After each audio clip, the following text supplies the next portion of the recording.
জুলাই আন্দোলনের প্রথম শহীদ রংপুর রোকেয়া বিশ্ববিদ্যালয়ের ছাত্র আবু সাইদ। দর্শক, এই মুহূর্তে রোকেয়া বিশ্ববিদ্যালয়ের সামনে আছেন আমাদের রংপুর বিভাগীয় প্রতিনিধি লিয়াকত আলী বাদল। আমরা সরাসরি যুক্ত হচ্ছি তার সাথে। বাদল, আপনি নিশ্চয়ই আমাকে শুনতে পাচ্ছেন। বাদল, রায়ের পর সেখানকার প্রতিক্রিয়া সম্পর্কে বিস্তারিত আপনার কাছে কি আছে আমাদের জানান। ধন্যবাদ আপনি রোমানা, ধন্যবাদ আপনাকে।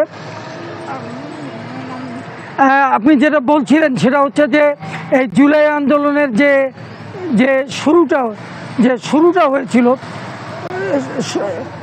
16 জুলাই রংপুর থেকে, এই রোকেয়া বিশ্ববিদ্যালয় থেকে।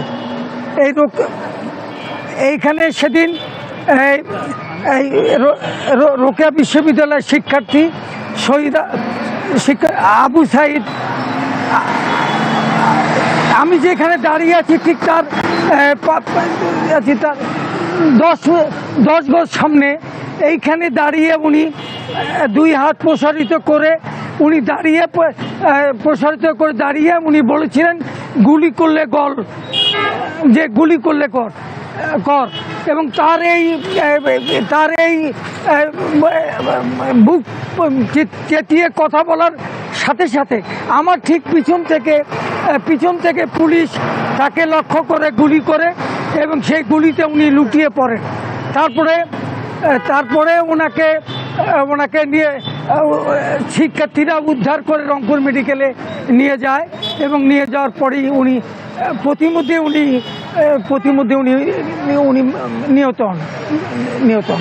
যে কথাটি বলতে চাচ্ছিলাম, এখন যে আজকে এই রায় ঘোষণার পরে রোকেয়া বিশ্ববিদ্যালয় শিক্ষার্থীরা আনন্দ মিছিল করেছে, তারা মিষ্টি বিতরণ করেছে এবং তারা এই আবু সাইদের এই হত্যাকাণ্ডের যে ঘটনা, যে শেখ হাসিনাকে এবং স্বরাষ্ট্রমন্ত্রীকে যে অভিযুক্ত করে যে রায় দিয়েছে, সেই রায়ের প্রতি তারা সন্তোষ প্রকাশ করেছে।